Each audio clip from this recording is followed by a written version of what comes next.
Hello friend, સ્વાગત છે તમારું મિની વ્લોગ્સમાં। કેમ છો? તો ઘરમાં નાસ્તો થઈ રહ્યો તો મને એમ થયું કે ચાલો જીરાપુરી બનાવી નાખીએ। એટલે ફટાફટથી મેંદાનો અને ઘઉંનો લોટ મિક્સ કરી એમાં જીરું અને ઘીનું મોણ નાખી નિમક નાખીને ફટાફટ લોટ બાંધીને જીરાપુરી બની અને તરવા માંડી અને તરીને મસ્ત મસ્ત તૈયાર થઈ ગઈ। પછી અમે સરસ મજાના નમકીન બનાવવા માંડ્યા। નમકીન બનાવવા માટે બાજુવાળા આંટીને બોલાવ્યા। એને બે રોટલીઓ વચ્ચે સરસ મજાનું આ ઘી અને લોટનું ખીરું લગાવી અને એના સરસ મજાના લુવા બનાવી અને એને વણવા માટે તૈયાર કર્યા છે જો।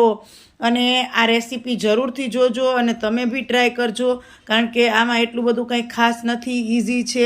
મેંદાનો લોટ છે ને એમાં તીખાની ભૂકી અને જીરું નાખેલું છે તો અને સાથે સાથે ઘી અને લોટનું મોણ નાખતું જવાનું। અને પછી જો આ માસી એક જ સરખું એક વેલેણું મારીને આવી રીતના વણશે એટલે આવો શેપ થશે અને આને બ્રાઉન કલરના તરવાના હોય છે ને તરાતા આવા થાય છે। આ બહુ મસ્ત થાય છે તો જરૂર ટ્રાય કરજો।